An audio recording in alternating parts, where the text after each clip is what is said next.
नमस्कार,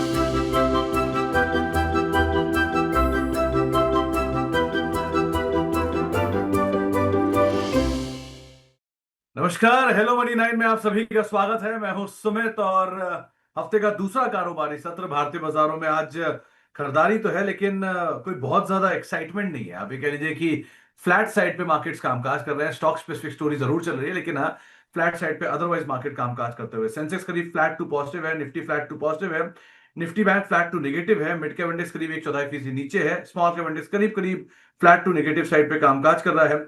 इसके अलावा आज एडवांस डिक्लाइन में करीब 1200 शेयर तेजी में है और करीब करीब 1285 शेयर बिकवाली के साथ कामकाज करते हुए दिखाई पड़ रहे हैं। आज मेटल 1/4% ऊपर है, फाइनेंशियल सर्विसेज 1/4% ऊपर है, एनर्जी फ्लैट है, पीएसयू बैंक में आज प्रेशर है, 1% के आसपास का दबाव यहां पर आता हुआ दिखाई पड़ रहा है और रियल्टी करीब करीब 1% नीचे कामकाज करते हुए दिखाई पड़ रहा है। तो मोर और लेस मार्केट बिल्कुल दायरे में ही कामकाज करता हुआ दिखाई पड़ रहा है। इस दायरे के बाजार में क्या हो आपकी रणनीति, क्या करना है बाजार में, इन सब पे बातचीत करते हैं। और आज हमारे साथ बातचीत करने के लिए प्रदीप सर दिल्ली स्टूडियो में मौजूद हैं। दुर्भाग्य मेरा कि मैं उनसे मुलाकात नहीं कर पा रहा हूं। वो दिल्ली में है और मैं मुंबई में हूं। लेकिन प्रदीप जी नमस्कार, बहुत बहुत स्वागत है आपका कार्यक्रम में। उम्मीद लगा रहा हूं कि दिल्ली की टीम ने आपकी खातिर में कोई कमी नहीं रखी होगी। और हम मुलाकात नहीं कर पाए उसके लिए माफी, लेकिन जल्दी आपसे मुलाकात हुई किसी ना किसी प्लेटफॉर्म पर फिर से एक बारी। तो पहले तो कैसा चल रहा है दिल्ली? आपका जो कार्य था जिसके लिए आप आए थे वो ठीक से हुआ कि नहीं हुआ? और बाकी क्या लग रहा है market? First of all thank you so much Suvit ji for having me, but really I मैं आपको मिस ही कर रहा हूँ बहुत कि सबसे मैंने मीट कर लिया बट आप ही नहीं हो अभी। कोई बात नहीं, अब तो आना जाना चलता रहेगा। कभी भी नेक्स्ट टाइम अब जैसे रहेंगे उस टाइम पे पहले कंफर्मेशन लेके आऊँगा कि आप हो कि नहीं। स्पेशली आप नहीं रहेंगे तो उस टाइम पे थोड़ा शेड्यूल भी चेंज कर लूँगा। और दिल्ली अच्छा लगा, बाकी थोड़ा वेदर चेंजेस के कारण मेरा गला थोड़ा ख़राब है। बाकी बहुत बढ़िया रहा दिल्ली का एक्सपीरियंस एंड यहाँ का। बस बाकी रास्ते में थोड़ा अभी भीड़ है एंड बाकी सब कुछ बढ़िया है। कल तो मैं मूवी देखने भी गया था, बढ़िया है सब कुछ। और मेरा बाकी और भी जितना शेड्यूल्स है सब कुछ सही सही चल रहा है अभी। अभी देखिए मार्केट जो है सर 25,000 के ऊपर फिर से आ चुका है। 25,115 के आसपास चल रहा है। मुझे लगता है कि 25,000 के ऊपर है, ज़्यादा कोई प्रॉब्लम वाला सिचुएशन नहीं है। ये जो टैरिफ का जो फिर से एक्सटेंड होने वाला है समथिंग, कुछ ऐसा मैं सुन रहा था आज सुबह। सो मुझे लगता है कि इसका इफेक्ट ज़्यादा मार्केट में कुछ होने वाला नहीं है शॉर्ट टर्म पे। मार्केट ठीक ठाक ही है, 25,113 के आसपास चल रहा है। मुझे लगता है कि जो नेक्स्ट रेसिस्टेंस है ऑलमोस्ट 25,250, मतलब आज या तो कल मैक्सिमम 25,250 तक जाने का पॉसिबिलिटीज़ है। अगर 25,250 इसके ऊपर सस्टेन होता है तो फिर 25,650 700 भी पॉसिबल है। अब अगर मार्केट में सेलिंग प्रेशर बाई चांस आता है कोई भी रीज़न के कारण, तो मुझे लगता है कि इमीडिएट लेवल का जो अभी सपोर्ट है 24,800, उसके बाद 24,490 से लेकर 24,500, क्योंकि बहुत बार हमने देखा लास्ट 1.5-2 महीने का एक स्ट्रॉन्ग सपोर्ट है 24,500 के आसपास।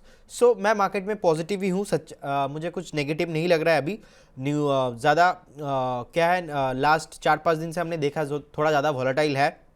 और बैंक निफ्टी अभी 56,900 के आसपास चल रहा है। 57,286 आज का डे हाई है। और मुझे लगता है कि 56,500 एक सपोर्ट के तौर पे अभी काम करने वाला है। जिस तरीके से हमने देखा आईसीआईसीआई का चार्ट, एचडीएफसी का चार्ट, तो मुझे लगता है कि कहीं ना कहीं सपोर्ट मिल रहा है। मैं ओवरऑल मार्केट को लेके बस पॉजिटिव हूँ। बाकी सर आपको थोड़ा मिस कर रहा हूँ। तो प्रदीप जी आपसे मुलाकात तो हम आगे करेंगे, उसमें तो कोई दो राय नहीं है। और माफी फिर से एक बारी कि मैं आपसे मुलाकात नहीं कर पाया, उसके लिए भी। रही बात मार्केट्स की, सर निफ्टी में तो आज मूव है। निफ्टी बैंक कैसे रीड कर रहे हो? पिछले वीकेंड पे बढ़िया नंबर आया एचडीएफसी बैंक, आईसीआईसीआई बैंक के, सपोर्ट भी उन्होंने किया। आज थोड़ी प्रॉफिट टेकिंग है, लेकिन आज पीएसयू बैंक नीचे की तरफ धकेल रहा है। सो पीएसयू बैंक या अदरवाइज निफ्टी बैंक को कैसे रीड कर रहे हो आप? देखिए मुझे लगता है कि निफ्टी बैंक और थोड़ा यहाँ पे सेलिंग प्रेशर आ सकता है। जिस तरीके से डे हाई से स्लिप हुआ, नेक्स्ट जो सपोर्ट है ऑलमोस्ट 56,250 एक्चुअल में लॉन्ग टर्म के लिए सपोर्ट है। बाकी 56,500, मतलब आज कल में अगर 56,500 इसके नीचे आ जाता है तो थोड़ा ख़राब हो जाएगा। बाकी मुझे लगता है कि यहाँ से 100 पॉइंट 150 पॉइंट नीचे आने का पॉसिबिलिटीज़ थोड़ा ज़्यादा लग रहा है, क्योंकि जिस तरीके से लास्ट 2 से 3 दिन चला है, तो मुझे लगता है कि यहाँ पे थोड़ा बहुत प्रॉफिट बुकिंग हो सकता है। बाकी स्टॉक स्पेसिफिक काम करना होगा। निफ्टी, बैंक निफ्टी अभी थोड़ा मैं इग्नोर करूंगा। बाकी अच्छा ही है, शॉर्ट टाइम में वॉलेटाइल रहेगा, लेकिन नेक्स्ट 2 से 3 महीने का व्यू से तो सर अभी भी कुछ भी मेजर्स, कोई सपोर्ट ब्रेक नहीं हुआ कि सच कुछ नेगेटिव या तो कुछ सेलिंग प्रेशर और ज़्यादा हो सकता है, ऐसा नहीं है। रेगुलर जो सेलिंग होता है, एक हेल्दी करेक्शन, मुझे लगता है कि उतना ही पॉसिबल है। ज़्यादा तो अभी भी मार्केट में कुछ नेगेटिविटी मैं नहीं देख पा रहा हूँ।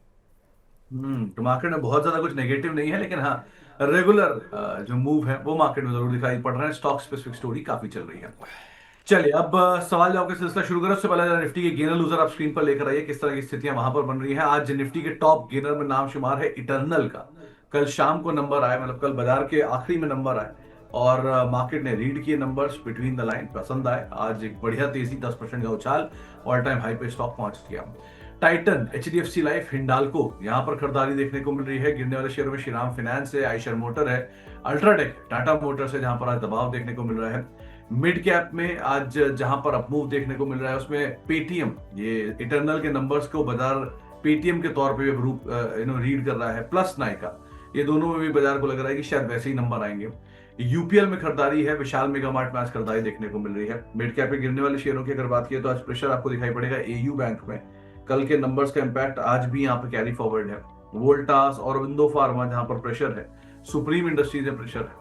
स्मॉल कैप साइड पर अगर कुछ गेनर्स की बात की है तो आज खरीदारी देखने को मिल रही है रैमको सीमेंट में, गॉडफ्रे फिलिप्स में, नारायण हृदयालय में, एफकॉन्स में। और बिकवाली वाली साइड पर कुछ शेयरों की बात की है जहां पर आज प्रेशर आज के सत्र में आपको दिखाई पड़ेगा। उसमें आरती इंडस्ट्रीज है, रिलायंस पावर है, क्रॉम्पटन ग्रीव्स है, पिरामल फार्मा है, जहां पर आज के सत्र में आपको दबाव देखने को मिलेगा। प्रदीप सर, जरा एचडीएफसी लाइफ देखना, ये दोबारा वापस चलना शुरू हुआ है, नया हाई ब्रीच करेगा क्या HDFC लाइफ? ओके, देखिए मुझे लगता है कि HDFC लाइफ में तो मैं पॉजिटिव ही हूँ। अब रिसेंटली जो एक डीप लगाया था ऑलमोस्ट 735 के आसपास, तो 735 वहाँ पे एक सपोर्ट लिया, धीरे धीरे ऊपर आ रहा है। मुझे लगता है कि एक बार 775 775 इसके ऊपर अगर आज या तो कल में क्लोजिंग मिलता है, मुझे लगता है कि नेक्स्ट ऑलमोस्ट 820 840 तक जाने का पॉसिबिलिटीज इस पे बन रहा है। और लगातार हमने बहुत दिन देखा कि HDFC लाइफ नहीं चला है। ओवरऑल चार्ट आप देखेंगे कि एक बार ऑलमोस्ट 760 का भी टॉप बनाया था ऑलमोस्ट अगस्त 24 में, उसके बाद चला नहीं, नीचे आ गया। अगेन सेम लेवल के आसपास ही ट्रेड हो रहा है। और जिस तरीके से वीकली चार्ट पैटर्न भी बनाया है, मुझे लगता है कि सही है, ऐसा कोई प्रॉब्लम नहीं है। लेकिन 775 इसके ऊपर क्लोजिंग होने पे एक बार 820 से लेके 840 तक आने का हाई पोटेंशियल है। नेक्स्ट 15 से 20 ट्रेडिंग सेशन बहुत इंपॉर्टेंट रहने वाला है। तो अगले 15 से 20 सेशन काफी इंपॉर्टेंट रहेंगे, जरा उसको भी आप ध्यान रखिएगा। आगे बढ़ते हैं और अब सवाल जवाब का सिलसिला शुरू करेंगे, बातचीत करेंगे कुछ दर्शकों के सवालों को लेकर भी। अगर आपका भी कोई सवाल है, आप भी प्रदीप सर से कोई सवाल पे उनकी राय जानना चाहते हैं, तो आप हमारे साथ जुड़ सकते हैं। आपके स्क्रीन पर नंबर है 9311121874, जिसके जरिए आप जुड़िए। आप money9query@tv9.com के जरिए भी हमारे साथ जुड़ सकते हैं। इसके अलावा आप ट्विटर, फेसबुक, यूट्यूब में भी आप कमेंट के जरिए हमारे साथ जुड़ सकते हैं और सीधे सीधे इस कार्यक्रम का हिस्सा बन सकते हैं। पहला सवाल जो हमारे पास आया है वो सायन साहब की तरफ से है। इनके पास सन टीवी के शेयर है, 610 रुपए के दाम पर इन्होंने खरीदारी कर रखी है सन टीवी में। आप क्या राय रखते हो प्रदीप सर, क्या करना चाहिए? देखिए सन टीवी में आज ही ब्रेकआउट आया था, सुबह सुबह सस्टेन नहीं हुआ तो नीचे आ गया। मुझे लगता है कि एक बार आप जो है अपना स्टॉप लॉस रिवाइज करके यहाँ पे 565 560 के आसपास रखिए, क्योंकि मार्केट भी ऊपर से थोड़ा बहुत नीचे आया है स्मॉल मिड कैप। सो इसी कारण से थोड़ा बहुत यहाँ पे प्रेशर बना है। बाकी अच्छा चार्ट है, सपोर्ट है ऑलमोस्ट 560 565 के आसपास। आई डोंट थिंक कि यहाँ पे ज़्यादा और सेलिंग पॉसिबल है।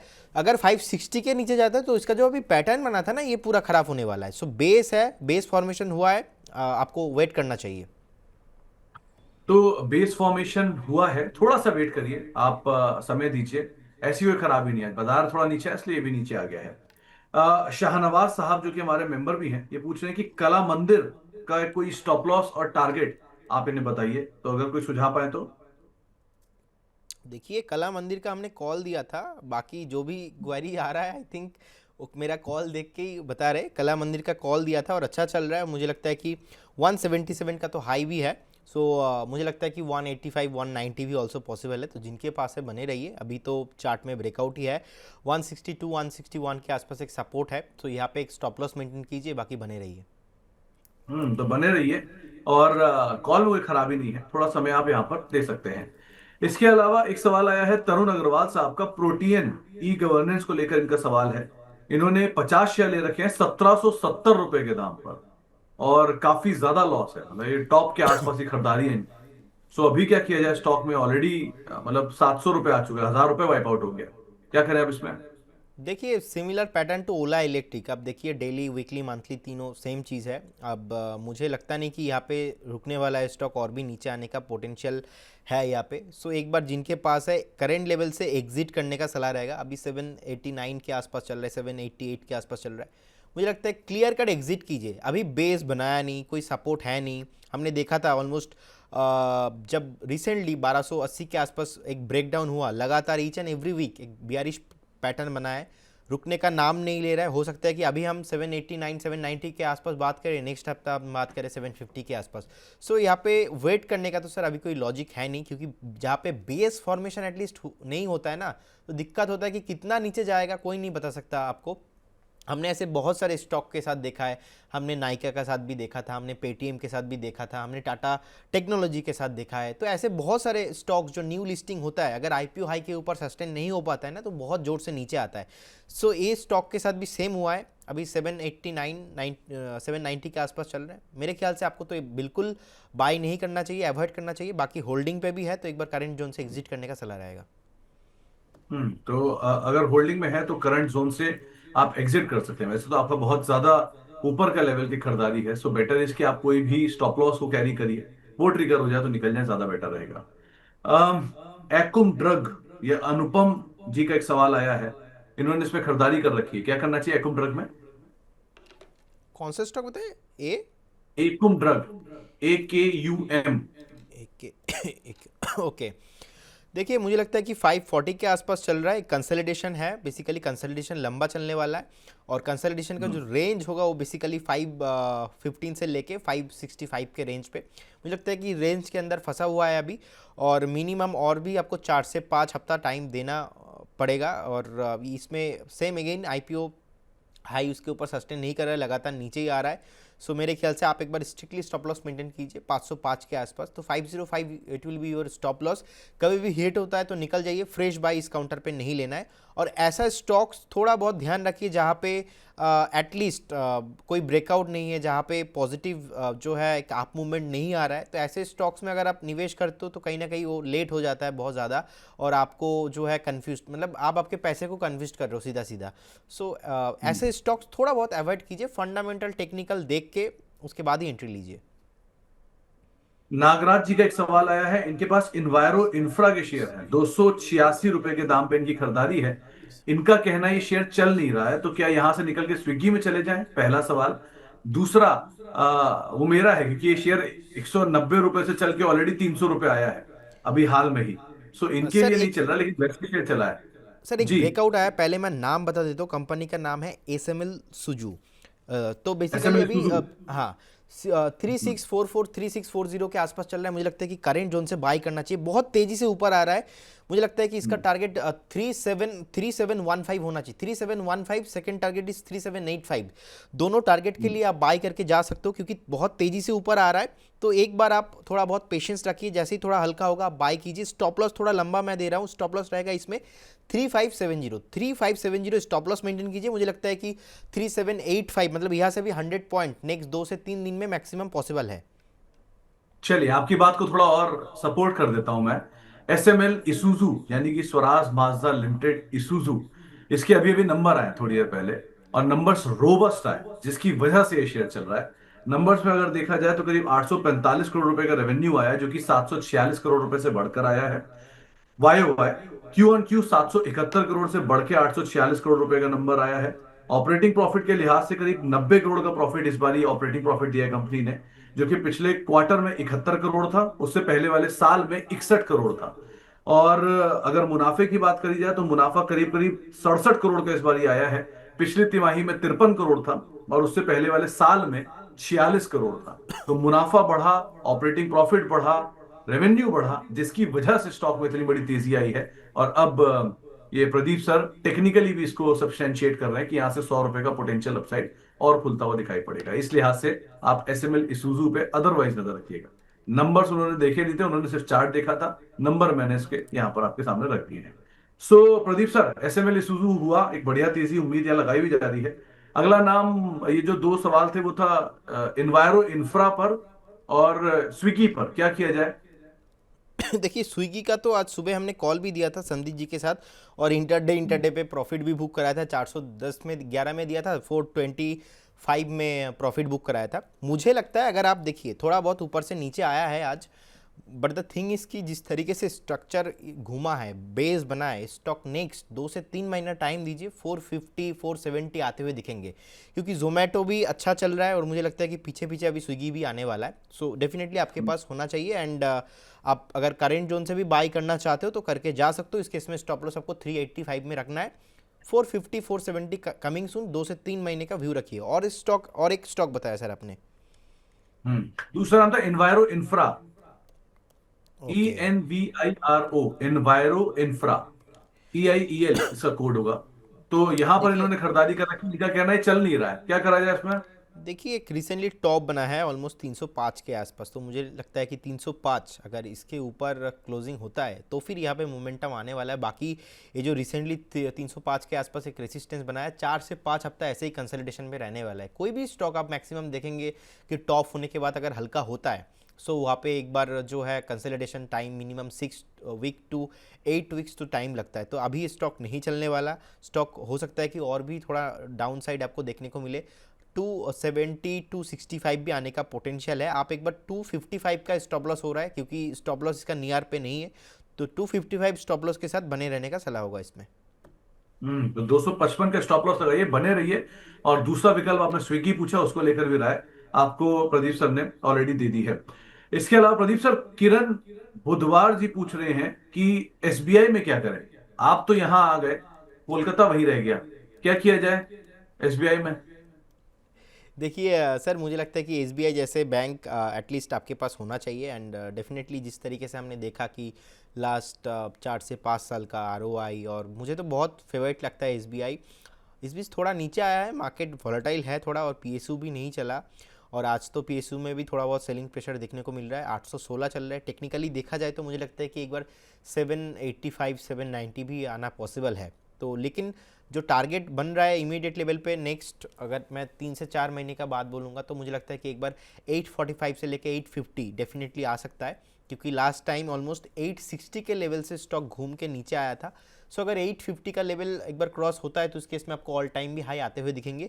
और एसबीआई जैसे स्टॉक्स पे ट्रेडिंग थोड़ा कम करना चाहिए। आप अच्छे से एक जोन पे बाय कीजिए, बने रहिए, अच्छा कंपनी है, और ओवरऑल जो है नो डाउट सरकारी बैंक पे नंबर 1 बैंक है। सो आपके पास पोर्टफोलियो में होना चाहिए। डेली डेली ट्रेड नहीं करना चाहिए ऐसे बैंक पे।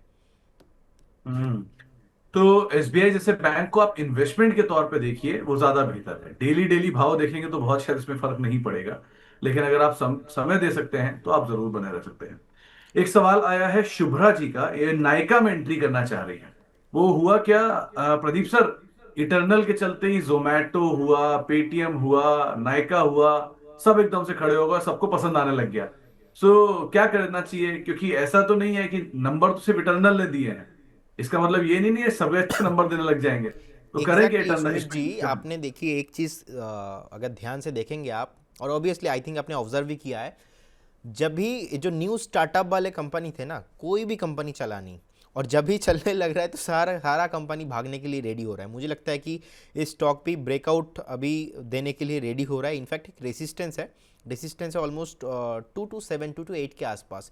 मतलब यहाँ से और 7 to 8 रुपीज़, मतलब मोटा मोटा 230 के ऊपर अगर सस्टेन करता है, उस केस में स्टॉक में जो रैली आएगा, उस रैली में मुझे लगता है कि एक बार फिर से 285 290 पॉसिबल है। लेकिन 230 के ऊपर क्लोजिंग होना बहुत इंपॉर्टेंट है। इनफैक्ट अभी भी डे हाई पे ट्रेड कर रहा है, लेकिन एज पर माई इंटरप्रिटेशन अभी आपको नहीं लेना चाहिए, क्योंकि क्या पता एक बार फिर से 227 228 आने के बाद फिर से नीचे आ जाए। तो with respect to the price action 230 के ऊपर आप बाय कीजिए। उस केस में स्टॉप लॉस आपका 215 होगा, और टारगेट 200 280 290 पॉसिबल है उसमें। हम्म भावेश खत्री साहब के पास जियो फाइनेंस के शेयर हैं। इनफैक्ट उन्होंने कॉल ले रखी है इसकी, 322 की, ₹5.5 में। करना क्या चाहिए प्रदीप सर? जियो फाइनेंस की 322 की कॉल आप कैश में बता सकते हो मतलब? जियो फाइनेंस की 322 का कॉल सर अभी चल रहा है 2 रुपीज़, और आज का डे लो है ऑलमोस्ट 1.85। सो मुझे लगता है कि एटलीस्ट 1.50 में आप एक स्टॉप लॉस मेंटेन कीजिए। और जियो फाइनेंस मुझे लगता है कि जो ब्लैक रॉक के साथ इनका डील वगैरह है, और जितने भी न्यूज़ आजकल 1-2 दिन में आया है, ऑलरेडी प्राइस के साथ ऑलरेडी डिस्काउंटेड है। सो बहुत सारे लोगों का ऐसा इंटरप्रिटेशन है कि नहीं, इमीडिएट लेवल पे कुछ यहाँ पे ऊपर जाने वाला। सो आई डोंट बिलीव कि इमीडिएट लेवल पे यहाँ पे कुछ होने वाला। इनफैक्ट अगर मैं लॉन्ग टर्म का एक व्यू रखूँ नेक्स्ट 1.5 से 2 साल, मुझे लगता है कि ये स्टॉक यहाँ से डबल और उसके बाद 800 के भी ऊपर जाने के 1000 भी हो सकता है। लेकिन वो लॉन्ग टर्म का बात है। लेकिन शॉर्ट टाइम में जैसे प्राइस एक्शन हो रहा है, आप देखेंगे जैसे स्टॉक आईपीओ हाई के ऊपर गया था, उस टाइम पे स्टॉक ऑलमोस्ट 68% ऊपर गया था। तो उसके बाद स्टॉक नीचे आया, जैसे ही 200 डीएमए ब्रेक किया था ऊपर जाने के बाद हमने देखा स्टॉक 40% नीचे आया था। सो जैसे ही 200 डीएमए का फिर से ऊपर सस्टेन किया, स्टॉक फिर से 43% रैली किया। रिसेंटली स्टॉक ऑलमोस्ट 335 के आसपास टॉप बना के अभी 312 के आसपास चल रहे हैं। सो आई बिलीव इफ यू कोई भी न्यू एंट्री लेना चाहते हो तो एक बार 290 टू एटलीस्ट 85 के लिए आपको एक बार वेट करना चाहिए। बाकी जिनके पास है बने रहिए, शॉर्ट टर्म व्यू मत रखिए। थोड़ा बहुत स्टॉक भी चला है शॉर्ट टाइम पे, तो करेक्शंस भी चाहिए स्टॉक को, तो करेक्शन के लिए अभी नीचे आ रहा है। तो करेक्शन का थोड़ा नीचे आ रहा है, आने दीजिए। आपको लेवल्स बताए गए हैं, आप उनको ऑब्जर्व कर सकते हैं। विशाल जैन साहब के पास पहले तो आपके प्रशंसक हैं, आपको रिगार्ड्स दे रहे हैं। उनके पास मोरपेन लैब के शेयर हैं करीब करीब 80 रुपए के दाम पर, और एनटीपीसी ग्रीन की शेयर हैं 127 रुपए के दाम पर। क्या करना चाहिए इन दोनों में? देखिए एनटीपीसी ग्रीन, मैं और संदीप जी ना शो कर रहे थे आज से 6 महीना पहले, और 6 महीना हम्म। पहले मैंने एक स्टेटमेंट दिया था 130। अगर 130 के ऊपर क्लोजिंग होता है उस केस में एनटीपीसी को बाई करना है, अदरवाइज नहीं करना है। और आज 6-7 महीना हो गया एनटीपीसी 130 के ऊपर क्लोजिंग ही नहीं दे पाया। सो मेरा मानना, मेरा स्टेटमेंट लास्ट 6 महीने से सेम है, 109-110 के आसपास चल रहा है। टेक्निकली इसमें 130 के ऊपर ब्रेकआउट आएगा तो 130 के ऊपर ही बाई करना है, उससे पहले तो नहीं। और बाकी मोरपेन लैब पे सर अभी 61.80 के आसपास चल रहा है। मुझे लगता है कि सपोर्ट जोन है ऑलमोस्ट 58-57 के आसपास। तो एक बार आप वेट कीजिए, फ्रेश बाई यहाँ पे नहीं करना, क्योंकि ऐसे काउंटर पे मैं कॉल नहीं देता। और फिर भी 66.50-67 के आसपास एक रेसिस्टेंस है। अगर वो रेसिस्टेंस के ऊपर क्रॉस करता है तो फिर जाके यहाँ पे कुछ बाइंग पॉसिबिलिटीज बन भी सकता है। लेकिन एक बार आप अभी करंट जोन से अवॉइड करके जाइए, आपके पास है तो एक बार आप इसको स्टॉप लॉस के साथ बने रहिए। और एनटीपीसी ग्रीन में तो सर 130 के ऊपर ही लेना है, अभी नहीं। एनटीपीसी ग्रीन में आप 130 के ऊपर ही लीजिए, वही ज्यादा बेहतर है, अभी मत लीजिएगा। इसके अलावा एक सवाल gas authority of India limited में विक्की गढ़वाल साहब का है। इनके पास करीब 202 रुपए के दाम पर खरीदारी है। यहाँ क्या करना चाहिए?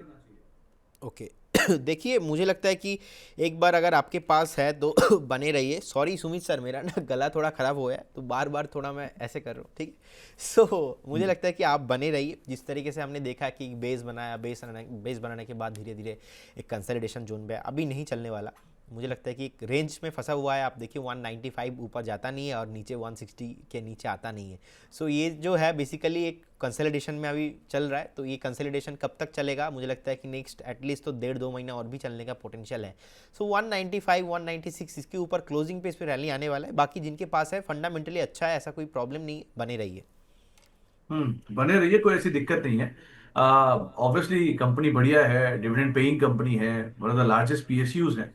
सो आप बने रह सकते हैं, बट बहुत तेज चाल की उम्मीद मत लगाइएगा इससे। इसके अलावा एक सवाल हमारे पास साईं प्रवीण साहब का आया है, हमारे रेगुलर दर्शक भी हैं। इन्होंने क्यूपिड के शेयर ले रखे 130 रुपए के दाम पे, और क्यूपिड 50% चल चुका है एक महीने में। करना क्या चाहिए इसमें?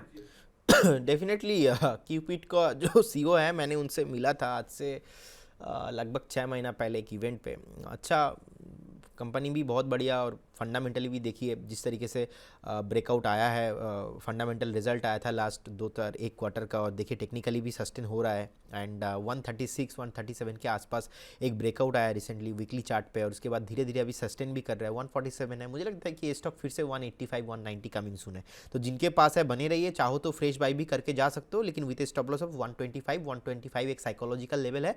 आपको एक 125 का स्टॉप लॉस मेंटेन करना है। करेंट जोन से भी अच्छा लगता है। इस भी सर एसएमएल इशू जो ना अपर सर्किट लग गया है।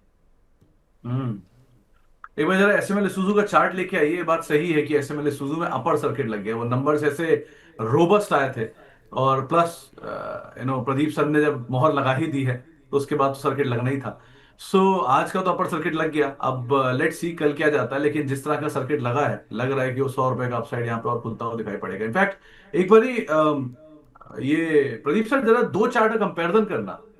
क्या एसएमएल इसूजू उस जगह पर खड़ा है जहां कुछ समय पहले फोर्स मोटर खड़ा था? Okay, force Motors sir possible है। और जिस तरीके से यहाँ पे देखिए एसएमएल इशूज में तो अभी ब्रेकआउट आया है, लेकिन रिटेस्टमेंट नहीं हो रहा है, लगातार भाग ही रहा है और इतना तेजी आ गया है तो इसमें थोड़ा रिस्क भी है। लेकिन बाकी मुझे लगता है कि आज का अपर सर्किट कल अगर बाई चांस खुलता है कल, सो जैसे कि मैंने बताया यहाँ से 150 पॉइंट 100 पॉइंट रैली और भी पॉसिबल है इमीडिएट लेवल पे। और जिस तरीके से मैंने तो रिजल्ट देखा नहीं, मैं बस टेक्निकली देखा और आपने तो रिजल्ट भी एक्सप्लेन किया। फोर्स मोटो भी अच्छा है और 17,500 के आसपास है। मुझे लगता है कि नेक्स्ट यहाँ पे भी चलने के लिए रेडी हो रहा है। बाकी आपको याद है कल आप ही के साथ शो किया था क्या फोर्स मोटो का कॉल में? आई डोंट रिमेंबर नहीं नहीं एक्चुअली, सर, नहीं नहीं नहीं नहीं हाँ नहीं नहीं। मुझे प्रदीप याद सर नहीं हो कल रहा है आई कल थिंक। आप मेरे साथ नहीं थे। लेकिन नहीं, फोर्स मोटर को जरा आप उस समय पर देखो जब वो 4,000 के आसपास था, तो अब उसने नंबर्स के बाद ही एक बड़ी तेजी दिखाई थी और तब वो 17,000 आया था। सो क्या फोर्स मोटर का जो वो जंक्शन था वो आज एसएमएल में रिपीट होता हुआ दिख रहा है आपको? ऑब्वियसली पॉसिबल है सर, क्योंकि जिस तरीके से रिजल्ट आया है। लेकिन यहाँ पे मैं हमेशा ऐसा चलता हूँ कि एक थोड़ा करेक्शन चाहिए। डर इसलिए लग रहा है क्योंकि करेक्शन ही नहीं आया, सीधा चार्ट देखिए लगातार भाग रहा है भाग रहा है। तो सर हाईली पॉसिबिलिटीज है, बिकॉज फंडामेंटल भी अच्छा है, रिजल्ट अच्छा है, टेक्निकल भी सपोर्ट हो रहा है। सो नेक्स्ट 4 से 5 महीने का अगर टाइम मिलता है तो मुझे लगता है कि 5,000 भी पॉसिबल है इसमें। चलो आप इसी के साथ एक तीसरा चार्ट देखो, वो है शारदा मोटर का। क्या वहां पर भी सेम ऐसे ही सा कुछ दिख रहा है? इसमें आज मेरा रिसेंटली कॉल भी था लास्ट 1-2 दिन में, और जिस तरीके से यहाँ पे ब्रेकआउट आया और मेरा जितने भी टारगेट्स थे अचीव हो चुका है। मुझे लगता है कि सर इसमें भी बहुत शानदार पैटर्न बिल्ड किया है और 1250 नेक्स्ट 1300 भी पॉसिबल है। सो 1250 1300 मुझे लगता है कि 1-2 हफ्ते का टाइम दे दीजिए, और जिस तरीके से स्टॉक ऊपर आया है एक बस स्टॉप लॉस भी मेंटेन कीजिए 1115 का एक स्टॉप लॉस के साथ बने रहिए। बहुत शानदार पैटर्न है सर। तो ये तीन नाम एक जैसे ही चाल आमतौर पर दिखाते हैं, इसलिए इन पे बात करना जरूरी था कि किस तरह से हलचल यहाँ बनते हुए दिखाई पड़ रही है। एक और हमारे पास सवाल आया है सिद्धार्थ नाथ साहब का, जो कि हमारे मेंबर भी हैं। और इनके पास कावेरी सीड के शेयर हैं 1168 रुपए के, 1148 रुपए के दाम पे इन्होंने खरीदारी की है। इन्होंने छोटी अवधि के लिए इस पे खरीदारी की हुई है। करना क्या चाहिए? सर 200 वीकली, हम तो जनरली क्या देखते हैं 200 daily moving average, but 200 weekly moving average भी है। 200 वीकली मूविंग एवरेज का सपोर्ट में एकदम लेके ऊपर आने के लिए रेडी हो रहा है। सो मुझे लगता है कि एक बार आपको स्टॉप लॉस ही मेंटेन करना चाहिए 1085 स्ट्रिक्टली स्टॉप लॉस मेंटेन कीजिए। अगर कभी भी ब्रेक होता है तो निकल जाइए। बाकी जिस तरीके से यहाँ पे धीरे धीरे एक रैली आ रहा है, मुझे लगता है कि यहाँ पे बॉटम फॉर्मेशन होने वाला है। अभी बॉटम फॉर्मेशन हुआ नहीं, क्योंकि अभी एक हफ्ता भी नहीं हुआ। मुझे लगता है कि यहाँ पे नेक्स्ट 3 से 4 5 हफ्ते में एक बॉटम फॉर्मेशन होने वाला है। तो लेकिन 1085 एक स्टॉप लॉस के साथ बने रहिए। तो आपको एक राय दी गई है कावेरी सीड के संदर्भ में भी। आगे बढ़ते हैं और अगला सवाल लेते हैं। हमारे पास एक सवाल आया है सुनील कुमार जी का। इनके पास मॉस्चिप के शेयर है। ये कम चर्चा में रहता है आमतौर पे। इन्होंने 265 रुपए के दाम पे इन्होंने खरीदारी की थी। करना क्या चाहिए? कौन सा स्टॉक बताया सर आपने? मॉस्चिप? मॉस्चिप, मॉस्चिप MOSCHIP। टेक्नोलॉजी? जी जी जी। 172 वाला, राइट? हाँ ओके, जी सो हाँ जी हाँ जी। 172 173 के आसपास चल रहा है। मुझे लगता है कि एक बार हमको यहाँ पे फंडामेंटल देखना बहुत इम्पोर्टेंट है, क्योंकि अच्छा फंडामेंटल मोटा मोटा लिक्विडेट कंपनी है तो ज़्यादा कुछ दिक्कत नहीं है। सो देखिए मैं टेक्निकली लेवल आपको बता देता हूँ, बाकी कंपनी मैं ट्रैक नहीं किया पहले, डिस्क्लेमर देना चाहूँगा। और जिस तरीके से यहाँ पे पैटर्न बिल्ड हुआ है, मुझे लगता है कि 158 के आसपास एक स्टॉप लॉस बन रहा है। 158 में एक स्टॉप लॉस मेंटेन कीजिए, बने रहिए। और इस कंपनी में मैं बाय रिकमेंडेशन इसलिए नहीं दे सकता क्योंकि मैंने कभी स्टडी नहीं किया है कंपनी पहले। हम्म, तो बाय रिकमेंडेशन तो नहीं है, लेकिन पहले इसको स्टडी कर लीजिए और चार्ट की जो स्थितियां हैं वो आपके सामने प्रदीप सर ने रख दी है। प्रदीप सर एक सवाल आया है रिफेक्स इंडस्ट्री को लेकर, चंदन शर्मा साहब का। REFEX, Refex industry. इन्होंने खरीदारी कर रखी है, करना चाहते हो तो नहीं लिखा, लेकिन किया क्या जाए इसमें? देखिए मुझे लगता है कि पर्टिकुलर स्टॉक में आप अगर आपके पास अभी है सो एक बार बने रहिए। एक स्टॉप लॉस होगा ऑलमोस्ट 395 के आसपास। 395 में एक स्टॉप लॉस मेंटेन कीजिए, बने रहिए। अभी तो इसमें कुछ रैली नहीं आने वाला क्योंकि कंसोलिडेशन पैटर्न में है, लगातार 4 से 5 हफ्ता नीचे आ रहा है। अब देखेंगे ऑलमोस्ट 480 के आसपास से एक ब्रेकडाउन हुआ, लगातार नीचे आ रहा है ईच एंड एवरी वीक। तो मुझे लगता है कि नेक्स्ट 1-2 हफ्ते में आपको 405 और 390 का लेवल मिल सकता है। तो 390 मैक्सिमम, मतलब वहाँ पे आपका स्टॉप लॉस तो होना चाहिए। अगर 390 ब्रेक होता है तो आपके पोर्टफोलियो में नहीं होना चाहिए क्योंकि कंसोलिडेशन और भी थोड़ा ज़्यादा हो सकता है। हम्म। हिमांशु चंद्र जी का एक सवाल आया है, इनके पास टाटा मोटर्स के शेयर हैं और इन्होंने खरीदारी कर रखी है स्टॉक के अंदर। अब आपकी राय पूछ रहे हैं, करना क्या चाहिए? बहुत समय से शांत बैठा है, क्या करा जाए टाटा मोटर्स में? देखिए टाटा मोटर्स अभी एक अच्छा लेवल पे चल रहा है 676 के आसपास, एंड मुझे लगता है कि एक बार 750 का टॉप बनाया था। और जब टाटा मोटर्स में करेक्शंस हो रहे थे उस टाइम पे ऑलमोस्ट जो 550 के आसपास से एक बाउंस बैक किया और अच्छा खासा बेस बनाया। मुझे लगता है कि कमिंग डेज पे और भी चलने वाला है। इनफैक्ट बीच में 720, 725, 730 भी आया था और हमने बार बार बताया था कि आपको एक बार वेट करना चाहिए, बाय ऑन डीप करना चाहिए। 660, 670 मुझे लगता है कि पॉसिबल है। अभी 680 से लेके 660 ये जो रेंज है, इस रेंज में एक बार टाइम करेक्शन चल रहा है। मुझे लगता है कि ये टाइम करेक्शन और भी 2 से 3 हफ्ता पॉसिबल है। तो जिनके पास है बने रहिए। टाटा मोटर्स ऐसे कंपनी है, यहाँ पे पब्लिक होल्डिंग थोड़ा ज़्यादा है।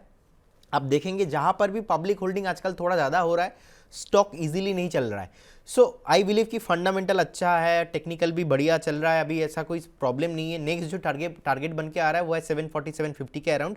अगर 750 इसके ऊपर क्लोजिंग पे ऑल टाइम भी हाई पॉसिबल है। 2 साल 3 साल व्यू रखिए। इमीडिएट लेवल पे 1-2 महीने में तो नहीं चलने वाला टाटा मोटर्स जैसे स्टॉक, क्योंकि बहुत सारा लोगों का ना मिसकंसेप्शन भी है कि टाटा मोटर्स लिया, टाटा है नाम के आगे तो चलो बाई कर लेता हूँ। लेकिन वही है कि एक अच्छा स्टॉक आपको फेयर वैल्यूएशन के साथ बाई करना चाहिए। हायर प्राइस में आप बाई करोगे तो फंसे रहने का चांसेस बहुत है। बीच में मैं ट्रेन में एक लोगों से मिला तो मुझे पहचान गए और मुझे बोल रहा है कि अरे प्रदीप जी आप मनी 9 पे आते हो ना? मैंने बोला हाँ। तो मेरे को पकड़ लिया, बोल रहा है कि सर टाटा मोटर्स 850 के आसपास एवरेज है तो क्या करना चाहिए? तो मैंने उनको तो वहाँ पे टिप नहीं दिया कोई। मैंने बोला सर मैं पर्सनल कोई कंसल्टेशन या प्राइवेट कोई बातें मैं नहीं कर सकता, बाकी आप फॉलो कीजिए मनी 9 को। एंड जैसे ही आप देखेंगे वहाँ पे एक ना हर दिन वहाँ पे कोई ना कोई एनालिस्ट आता ही है तो डिस्कशन हो ही जाएगा। तो मुझे लगता है कि सुमित जी यहाँ पे पोटेंशियल है, फंडामेंटल अच्छा है, अभी नहीं चलने वाला। टाइम करेक्शन में थोड़ा चाहिए और लास्ट 2 से 3 हफ्ता हम देख ही रहे कि 695 के ऊपर नहीं आ रहा है और 660 के नीचे नहीं आ रहा है। अगर ये जो 695 इसके ऊपर क्लोजिंग भी आता है ना 740 तक आपको आते हुए दिखेंगे, तो उसके बाद जाके यहाँ पे रैली होगा। तो इसके लिए हमें और थोड़ा टाइम चाहिए। प्रदीप सर, गार्ड वार्ड रखना शुरू कर दो। मतलब अगर ऐसी सिचुएशन आ रही है तो गार्ड वार्ड रख के चला करो, बॉडी गार्ड वगैरह। क्योंकि अभी तो बाजार बुल मार्केट में, बियर मार्केट में सिचुएशन उलट हो जाती है कई बार। तो जरा ध्यान से कोई काम करना। खैर आगे बढ़ते हैं। एक सवाल है आर के फोर्जिंग पर, मानस जी का सवाल है। इन्होंने 675 रुपए के दाम पे खरीदारी कर रखी है, क्या करना चाहिए रामाकृष्णा फोर्जिंग में? आर के फोर्जिंग ओके, 634 के आसपास चल रहा है। मुझे लगता है कि जी। एक बार आपको 612 के आसपास एक स्टॉप लॉस मेंटेन करना चाहिए। 612 में स्टॉप लॉस मेंटेन कीजिए, बने रहिए। फ्रेश रिकमेंडेशन इस काउंटर पे नहीं होगा। हम्म। तो अभी आप कोई नई खरीदारी तो ना ही करें, वो ज्यादा बेटर आपको राय दी गई है आर के फोर्जिंग के संदर्भ में।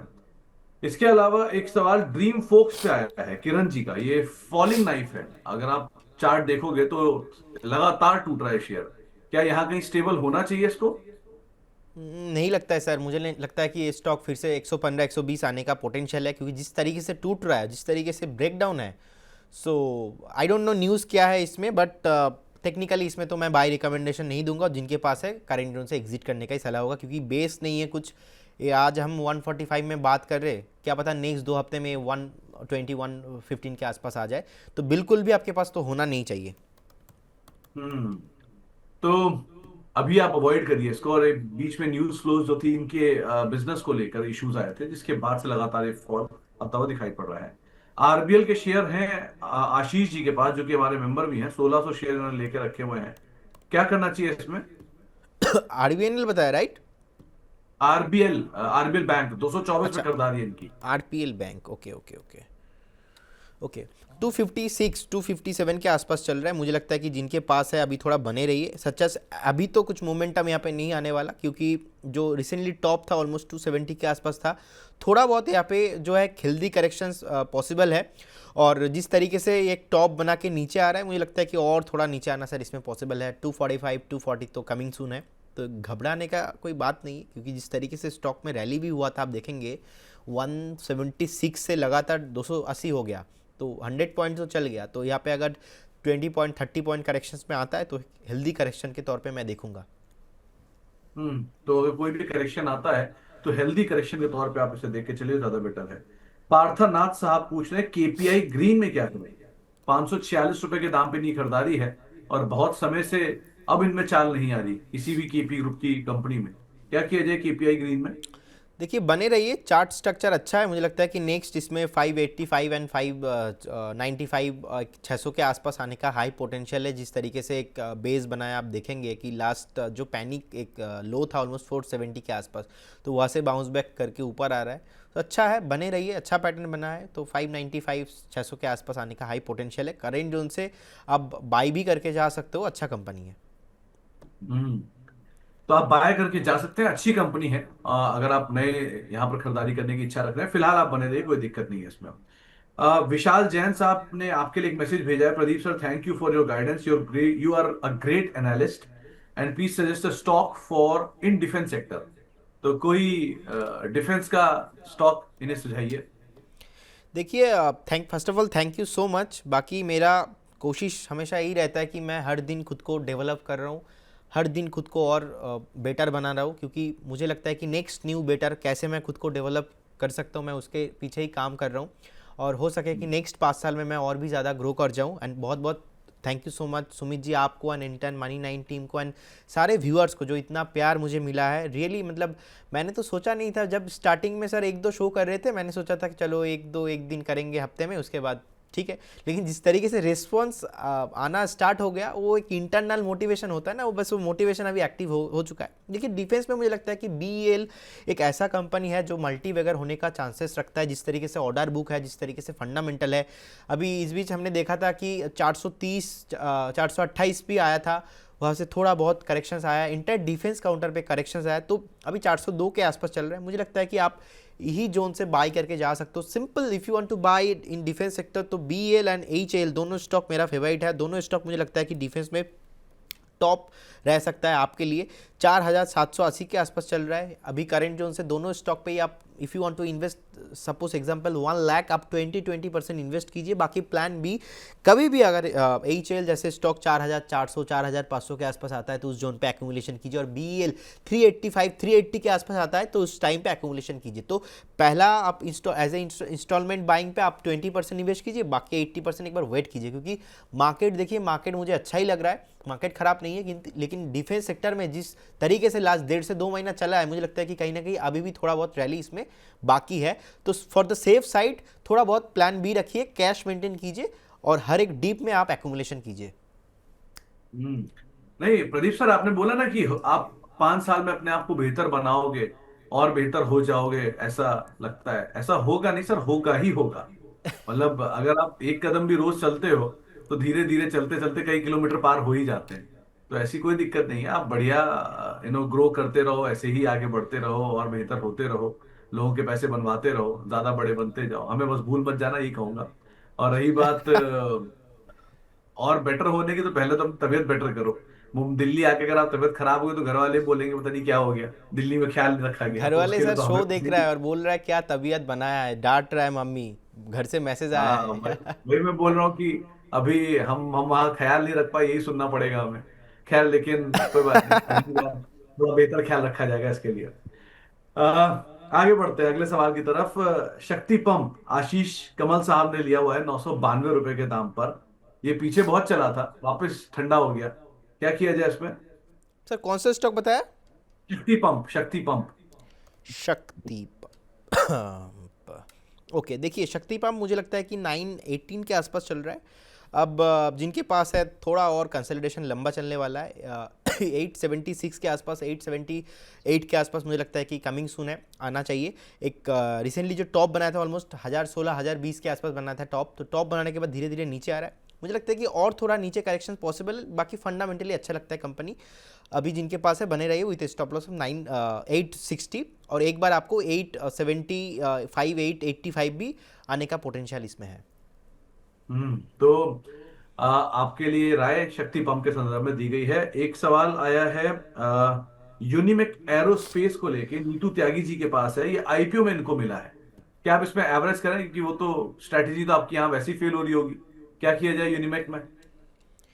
देखिए मुझे लगता है कि एक बार 1220 के आसपास चल रहा है, अभी तो एक्यूमुलेशन नहीं करना चाहिए क्योंकि आईपीओ हाई के ऊपर नहीं चल रहा है। लेकिन इसमें हमारा कॉल था बहुत लोअर टाइम फ्रेम से, मुझे लगता है कि 1020 1025 के आसपास हमने कॉल दिया था, और मुझे लगता है कि स्टॉक चलने वाला है आगे भी, और डिफेंस में काम होता है मैक्सिमम। और अभी रिसेंटली जो टॉप है ऑलमोस्ट 1378 के आसपास था, अभी 1225 के आसपास चल रहा है। मुझे लगता है कि करेंट जोन से ना एक स्टॉप लॉस मेंटेन करना बहुत इंपॉर्टेंट है 1150 के आसपास, तो 1150 पे एक स्टॉप लॉस मेंटेन कीजिए, बने रहिए, लेकिन एवरेज नहीं करना चाहिए। ऑलरेडी अगर आपका बाइंग है तो स्टॉक में रैली आएगा ऑलमोस्ट 1430 के ऊपर, 1470 के ऊपर और जोर से रैली आने वाला है, अभी नहीं।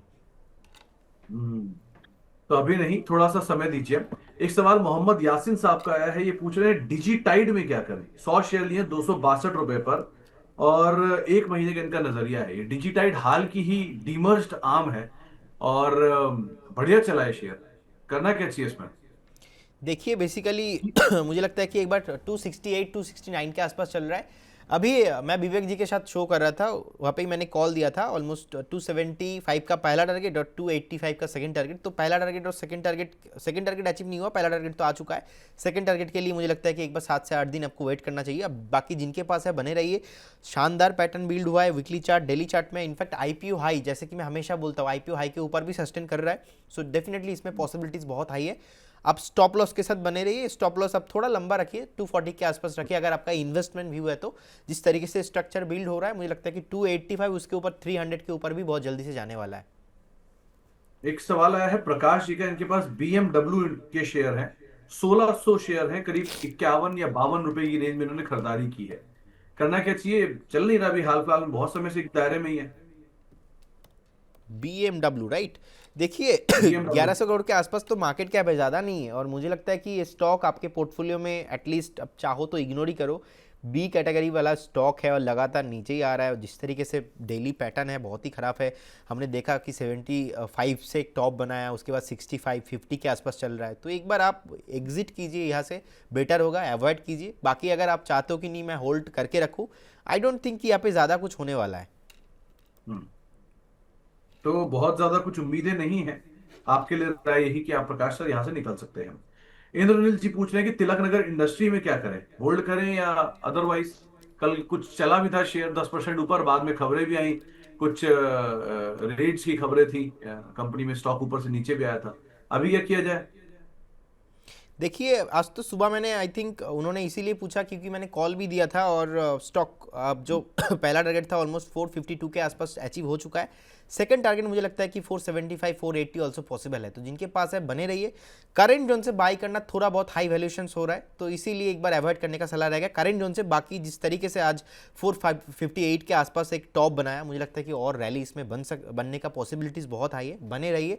475 480 ऑल्सो पॉसिबल है। ओके, तो बने रहिए, 485 तक के जोन्स भी शायद आते हुए दिखाई पड़ सकते हैं।